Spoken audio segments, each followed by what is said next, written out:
Johnny Dollar. George Reed here. Well, George, how's Floyd's of London? And how are you holding up in this hot weather? Johnny, all I can say is I wish I could make a trip to France at somebody else's expense. Now, what's that supposed to mean? I just received a transatlantic telephone call, collect, by the way, from that underworld friend of yours in Paris. De Marsac. Louis de Marsac. Yes. Calls himself Le Chagris. That's right, the gray cat. Well, why he ever chose to call himself that, Because at night all cats are gray. So he's hard to see in the dark. Well, figure enough for yourself. Paris after dark. De Marsac knows more about the dark alleys and sewers and back streets. But what did he call you about, George? He wants to talk to you about the Olney diamond. The what? $750,000 worth of diamonds, a necklace that was stolen from the Earl of Olney during a recent visit to the United States. Le Chagris has a lead on him? He wouldn't say, but if he has, you can get them back. Well, believe me, we shan't quibble over your expense account. Including whatever may be necessary to grease the palm of de Marsac? His information usually comes pretty high, you know. I understand that. And a bit of an allowance, shall we say, for my own entertainment while I'm there? Well, now, don't go overboard, Johnny. George, I'll be in touch.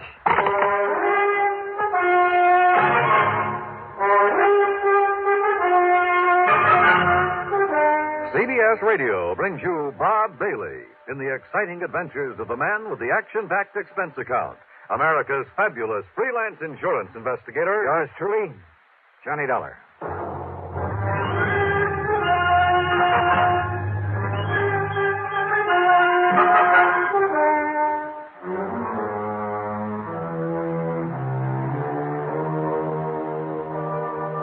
Expense account submitted by Special Investigator Johnny Dollar.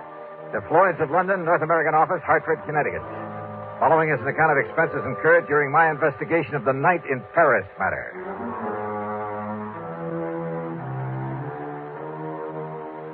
Expense account item 1, $12 even for a call to Paris, France.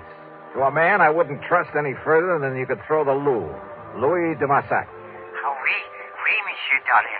This is your oldest, your dearest friend, Le Chagris. Oldest and dearest friend, huh? But of course. One of the crookedest, chiselingest connivers I ever met. Oh, But no. George Reed says you have some information about the Olney diamond, which means you've got your hand out, as usual. Oh, believe me, mon ami. I only told him that I wished to speak to you about something. You didn't hint around about those diamonds? Well, perhaps I did make some very slight reference about them. Yeah. When he objected to my phoning him what you call collect. You know where those diamonds are, de Marsac? Well? Okay, how much do you want this time? Monsieur, you are speaking of money? What else? Mon ami, you hurt me. You touched me to the quick. Oh, sure. How much? Well, one might think that I slave and suffer and risk my life on your behalf only for money. How much, de Marsac? Say, $10,000 American. Yeah, well, it was nice to talk to you. See you around sometime. No. Wait. The only diamonds are worth millions. Millions of francs, not dollars. But if I could tell you where you may find them. In that case, I might be willing to part with, say, 1,000, maybe 1,500. 5,000. If I actually get my hands on them, I'll give you 2. 4. 3,000, that's final. 3,500. Goodbye, de Marsac. No, 2,500. I said I... Huh? 2,000. 2? Okay, $2,000. Yeah, then I think I would, what you say, crossed myself up. Yeah, I'm sure you did. But do not worry, mon ami. Do not worry. I will do the same for you. Yeah, I'm sure you will. Oui. Now, listen, if I take a plane out of New York a little after 9 tonight, I should get there tomorrow at 5:45 p.m. Paris time. Oui. I'll hang my hat at the Hotel of Bois. You know where that is? But of course. Then I'll pick you up at that hovel of yours at the end of the, Rue de Pas de la Moule. Yeah, the Rue de Pas de l'Amour. And you bring the money for me? I'll be there. Expense account item 2, $1,000 worth of American Express traveler's checks. 428 of it went for plane fare, Hartford to New York to Paris. The flight was uneventful, except for the person who occupied the seat next to me. Annette was her name, Annette Dubon. And brother, well, she's 25 or 6, I guess. Tall, brunette, and beautiful. Apparently has money of her own. I decided this trip to Paris wasn't a bad idea at all. Johnny Dollar? Yeah. Oh, I know who you are. You're the insurance investigator I hear about all the time on the radio. Well, don't look so shocked about it. Shocked. I'm thrilled. Tell me all about you. Oh, I'd a lot rather talk about you. Plan to be in Paris long? Oh, a couple of weeks, I guess. Just sort of a vacation. And I'm all alone, so I don't have any definite plans. Ah. Have you, Johnny? I have now. You certainly don't beat around the bush, do you? You know something? I like that. Well, good. Where'll you be staying? The George Sang. All right, then as soon as I get things cleared away, I'll call you. Are you over here to work on some kind of a case? No, just to see an old friend of mine. Are you by any chance staying at the George Sang? The Lavoie. It's over on... I know where it is. And as soon as you're free, you'll call me, too? Are you kidding? Well, about that time, the stewardess, bless her heart, came around with a champagne. So, what with one thing and another, the time passed quickly. Then, at exactly 5:45 p.m. Paris time, we landed at Orly. Item 3, 5:20 American for a taxi to my hotel, after dropping Annette off along the way. I shaved and showered, then took another cab to the dingy little apartment of Louis de Massac at the far end of the Rue de Pas de l'Amour. You ask me, it's one of the most disreputable-looking apartments in the whole city. Dirty, squalid, ramshackle. And, of course, Le Chagris had to live at the top of 4 long flights of stairs. When I finally got up there, feeling slightly winded, I noticed that his door at the end of the gas-lit hallway was standing wide open. What? De Marsac. Louis de Marsac. Hold.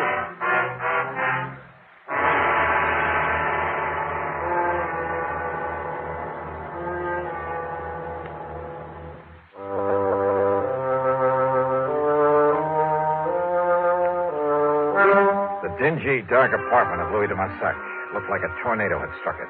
It was a shambles, as though somebody had come in and simply done as much damage as possible, and yet at the same time was looking for something or someone. As for de Massac, there was no sign of him anywhere. I stood there for a moment, wondering what to do next. Huh?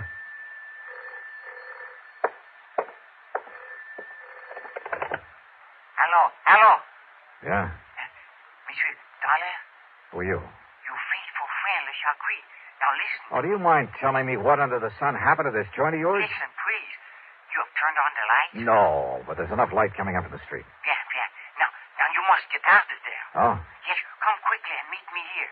Now, please, you will do that? Well, where are you? You're alone? Yes, I'm alone. Then you must leave before somebody finds you there. Like who? There is no time to talk when you meet.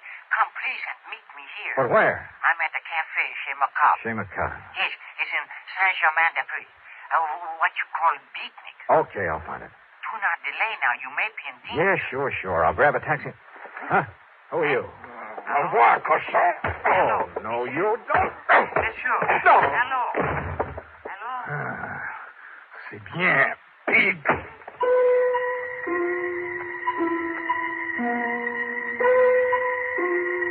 When I came to, I found myself propped up in the remains of a chair. A bottle of cognac and a glass had been placed on a table beside me. I helped myself. And next to it, a piece of paper. Scribbled on it were the words, Je regrette. I'm sorry. Oh, believe me, if I ever catch up with him, he's going to be a lot sorrier. Another snort of cognac, and I felt able to navigate. I went downstairs, grabbed a taxi, that's item 4, a couple of bucks, and had him take me to the place de Marsac had mentioned over the phone, the Chez Macabre. And what a joint. I've seen a few beatnik pads that were pretty crazy back in the States, but nothing to compare with this. It was a smoky, dark, and dirty place. The beatniks packed into it were dirty, too. Characters who made a business of being characters, including a gaunt chick chanting some poetry in a corner. Then a wormy little man sidled up to my table out of the shadows and proceeded to help himself to my drink. Yeah, it was de Marsac, the Chagris. Do not seem to know me at first, mon ami. Even when you come over and help yourself to my cognac? In this place, it is the custom. But what happened to you when you hang up the telephone on me? Well, somebody sneaked in and worked me over to Marsac. Any idea who it might have been? No. I hope he did not hurt you too badly. Well, he did all right. But why? Now, why the crazy note he left saying he was sorry? But of course, monsieur. But of course what? Well, he must have thought you were me. Oh? Oui. because of a little deal on the statue that I made a week ago. In my business with some of the terrible people I have to deal with, this sort of thing happens all the time. I'll bet. But then, when this man he discovered he had made a mistake, that you were not me. Oh, sure. What can you, the American, know of the art, the poetry of today? Huh? Now, what brought that on? Yeah, I will translate for you then my lovely, my beautiful ode to nothing. Ode to nothing? Listen to my every magnificent word. Oh, now, wait a minute. Nothing. Huh? Nothing. Oh, now, look. Marsac, come on down to earth. Wait. It is all right now. Huh? All right, what do you mean? It was for the benefit of the man who came by the table, who looked at us. Oh, yeah, I noticed him. He was very curious about us, like a spy. A spy? Yes, of course. He may have been from my dear friend, Monsieur Francois Dubisson. Wait a minute. Francois Dubisson. Isn't he the fence who got hold of that painting that was stolen from Vincent Price a while back? That I helped you to recover for a slight fee. And it was through him that you located the Blue Madonna that was taken from the gallery in Philadelphia. They read the scene. And now it is Dubisson who has the only diamonds. You're sure of that? I am sure. Also, it was Dubisson who arranged to have them stolen back in your United States. Your good friend, huh? But of course. But you're perfectly willing to double-cross him. Why? Because you will pay me so well. If I get my hands on those diamonds. Oh, I have it all arranged. So, if you would like to pay me now, the $5,000 American. When I get my hands on him. And it's only $2,000, remember? Sweet. I cheated myself. Okay, now, how do I get them? I have told him that you are here, that you are very rich, that you will pay him 15 million francs. 15? Well, that's close to $30,000. It is better that we may lost to your company. All right. Where'll I find him, this Francois Dubisson? He will come to you. With the diamonds? Yes, at your hotel. Tonight at midnight. He knows my name? Well, I've told him that you are Mr. Robert Matthews from Texas. Hey, yeah, good. Then I'll have to take another room under that name. But, of course. And you're sure he doesn't know who I really am? My business? No, because only I could tell him that. All right, now look, Demarsac. If you have any idea double-crossing me... You? Oh, my oldest, my dearest. And yet, if you were to find out that 3,000... Wait. Okay, Demarsac. If it all goes off without a hitch. But if it doesn't... Oh, have no fear, mon ami.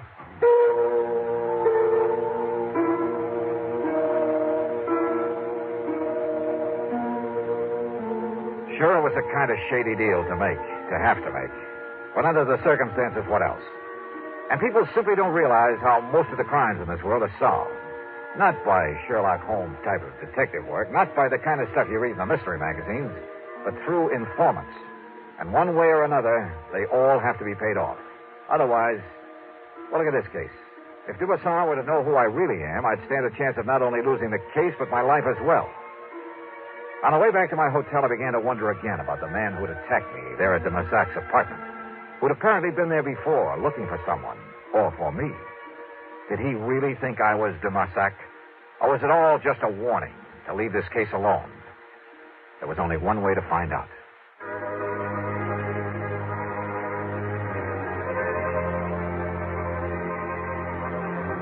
Back in my hotel, I arranged for another room under the name of Robert Matthews from Texas, USA. It was a room adjoining my own with a connecting door. In it, using my best Texas drawl, I'd meet Francois Dubisson when he came at midnight with the Olney diamonds. 15 million francs, Demarsac had told him. Little enough for a necklace worth $750,000. But I've never yet paid a thief for the return of stolen goods, and I had no intention of doing so this time. I settled down to wait for midnight.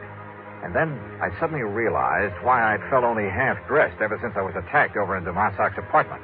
Sure, my gun was missing.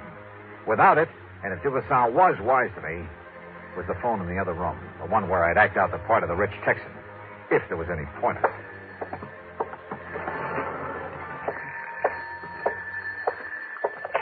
Hello. Monsieur Matthews? Yep. My name is Dubisson. Francois Dubisson. Say, I've been waiting to hear from you. You are alone, monsieur? Don't think I'd let anybody else in on our little deal, do you? I hope not. I can be there in 5 minutes. Yeah, anytime you say. I'm just laying here in bed reading to myself. You have the necessary money with you? In cash? Just finished taking it out of the hotel safe. Monsieur Matthews, if we're able to make what you call a deal. Sure we can, man. Oui, but I must inform you I will come to your room prepared for any, shall we say, exigency. Huh? Now, what's that? The gun I carry, it has a silencer. 5 minutes. I'll be here. I suddenly had an idea that might possibly work. Out of a small rug, a pair of shoes, and a couple of other things, I fashioned a dummy, laid it carefully in the bed in the other room, after making sure the head of that bed was toward the door. I piled up a couple of pillows so that even if there really been someone in it, only the outline under the covers would be visible. I left a cigarette burning in an ashtray, propped up a magazine. From the doorway, then, it looked like someone lying there, reading and smoking. I hoped. I unscrewed a light bulb, then stood behind the slightly open adjoining door. Come in, man. Come in. You were very foolish, Monsieur Dollar, to say you obtained the money from the hotel safe. The night clerk has informed me otherwise. Also, he confessed it was you who took both of these rooms. Well, have you anything to say? I told you Dollar was here because of the jewels, Francois. Annette. Oui, ma chérie. So, Annette, you may dispose of him once and for all. Close the door. No! Look, there's a dummy in that bed. Oui, you're right. But Dollar has no gun now. And if he's here, Francois... Take care, ma chérie. Don't worry. First, we try that other room. I nudged open the adjoining door, and with everything I had, I pitched the light bulb across the room at the far wall. No, he's in here! Then I dove in low at the first of them I could reach. Annette! Annette! A bad mistake, Johnny. Because I have the gun. Yeah. I suppose I should have known, Annette. Your last mistake. Because with this silencer, nobody will ever know. Oh, I'm sorry, mademoiselle. Oh, dear. Oh, thanks, Tomasak. Like the U.S. Marines. But such a pity, monsieur. Huh? That I should stoop so low as to strike a beautiful woman. Of course, the fact that it saved my life. 5,000. Sure. 5,000.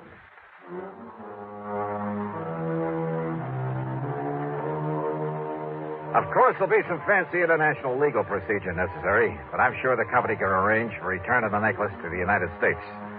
As for Dubuisson and the lovely but treacherous Annette, well, the Paris police are making the arrangements for them, and I'm sure they won't be very pleasant ones. Expense account total, including a couple of nights on the town, $5,000 for Dubuisson and deluxe transportation back home, $5,878 even. Wow. Oh, incidentally, I met a luscious little blonde on that return trip who, well, she... Now, let's not go into that. Yours truly, Johnny Dollar.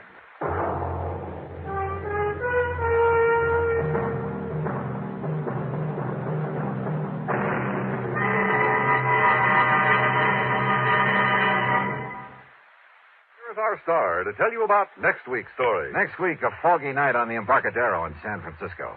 In the shadows, a killer. Join us, won't you? Yours truly, Johnny Dollar.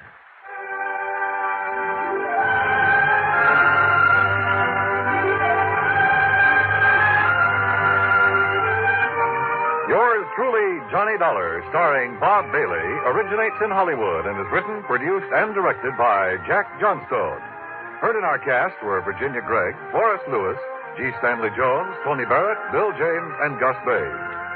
Be sure to join us next week, same time and station, for another exciting story of yours truly, Johnny Dollar.